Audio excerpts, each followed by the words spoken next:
प्रश्नावली 5.4 प्रश्नावली 5.4 में हमने 4 सवाल कल पढ़ लिए थे। अब ये है 5वां सवाल। इसमें ये पूछा है कि इस संख्या में कम से कम कौन सी कितनी संख्या जोड़ी जाए कि यह संख्या पूर्ण वर्ग बन जाए। तो सबसे पहले तो आपको देखो इसका वर्गमूल लेना है। तो पीछे से जोड़ा बन गया और आगे क्या बचा 5।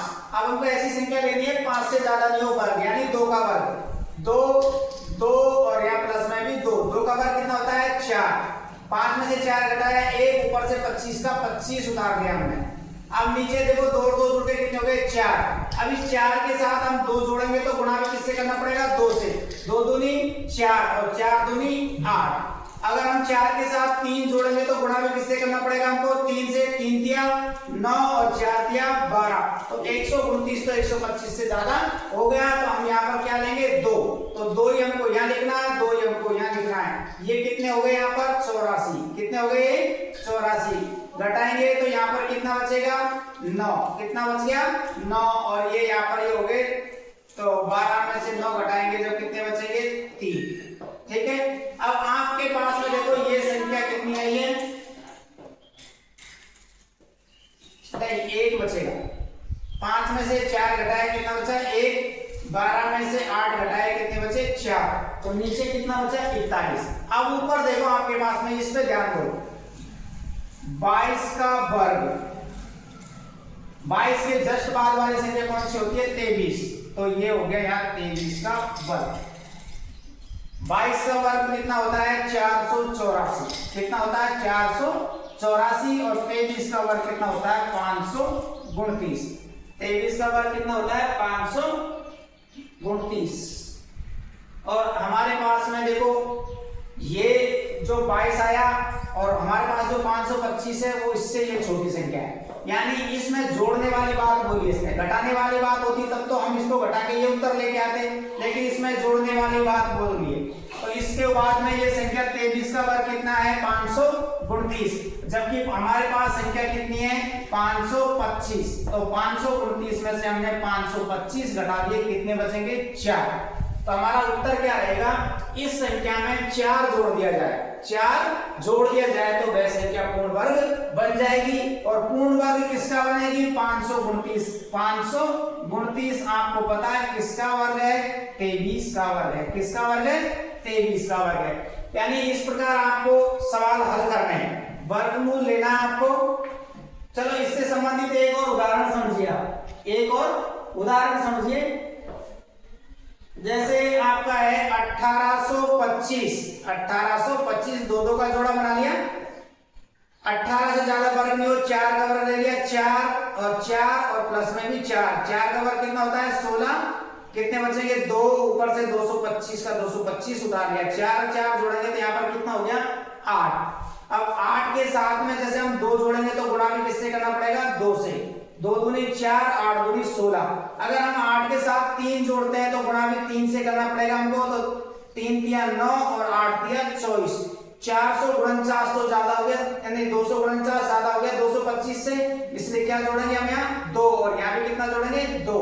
2 का वर्ग गुणा करने पर कितना आ रहा है 164। तो यहाँ 164 लिख दिया। कितना बच गया 1। 12 में से 6 घटाएंगे तो कितने बचे 6। अब देखो आपके पास में ये कितना आ रहा है 42। यानी 42 से जस्ट बड़ी संख्या कौन सी है 43। यानी 43 के वर्ग में से हमको ये घटा के देखना है 1825। 1825 43 का वर्ग कितना होता है 1849। 43 का वर्ग कितना है 1849। 1849 में से 1825 आपको घटाने हैं। 1825 घटाएंगे हम, इसमें से देखो कितने बचेंगे 9 में से 5 घटाओ कितने बचे 4 और 4 में से 2 घटाएंगे तो कितने बचेंगे 2। तो कितने बचे हमारे उत्तर 24।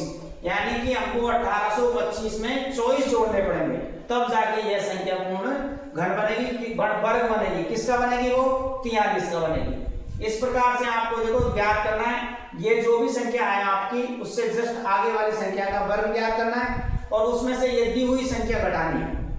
उसका वर्ग में से वो संख्या आप घटाओगे, जो संख्या बचती है वही संख्या जोड़ने पर यह संख्या पूर्ण वर्ग बनेगी। और किसका बनेगी वो आपके सामने यह उत्तर होगा।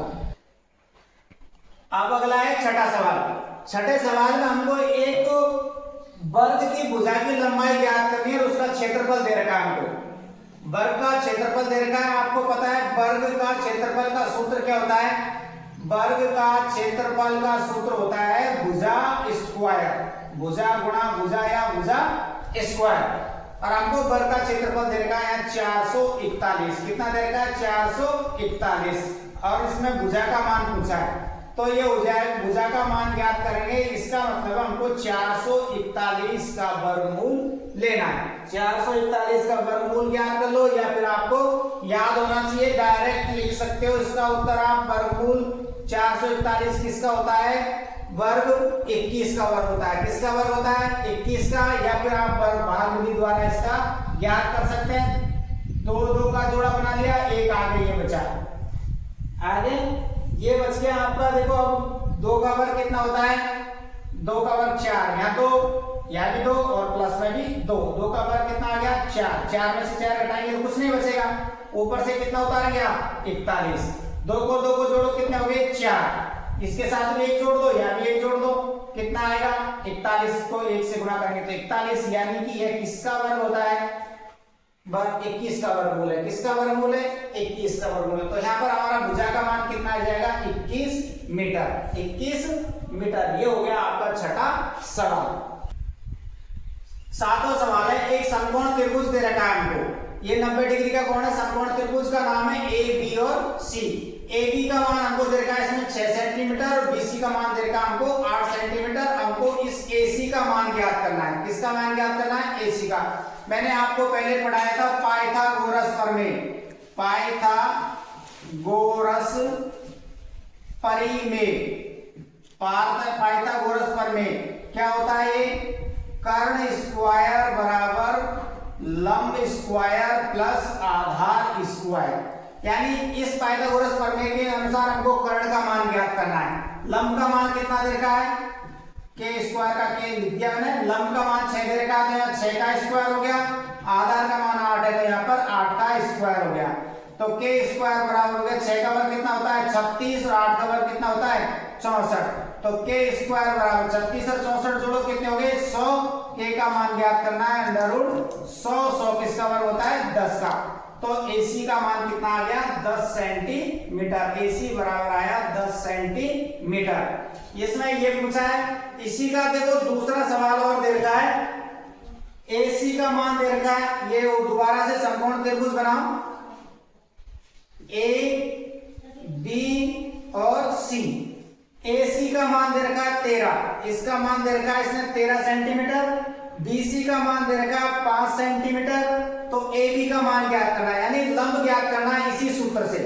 तो यानी कर्ण स्क्वायर बराबर लंब स्क्वायर प्लस आधार स्क्वायर। कर्ण का मान यहाँ 13 दे रखा, तो 13 का वर्ग हो गया। लंब का मान हमको इसमें ज्ञात करना है, यानी L स्क्वायर ज्ञात करना है। आधार का मान 5 है, तो ये 5 का स्क्वायर हो गया। अब आपको पता है 13 का वर्ग कितना होता है? 169 होता है। L स्क्वायर और 5 का वर्ग कितना होता है? 25।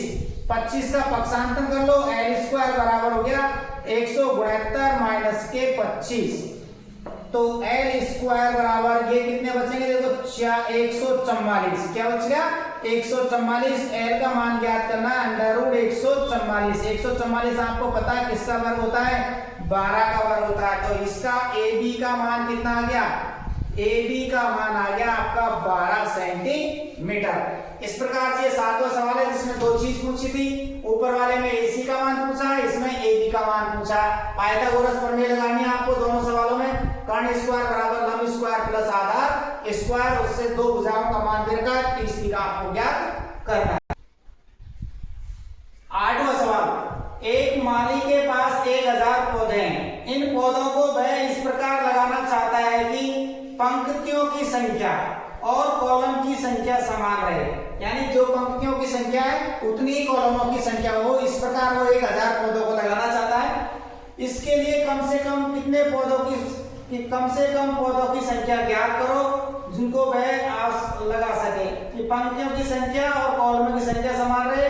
इसके लिए कम से कम पौधों की संख्या ज्ञात कीजिए। तो यानी सबसे पहले आपको इसको भाग विधि से वर्गमूल ज्ञात करना है। 2 का जोड़ा 2 का जोड़ा। सबसे पहले 3 का वर्ग, 3 का वर्ग लिखेंगे। 3 का वर्ग कितना होता है? 9 होता है।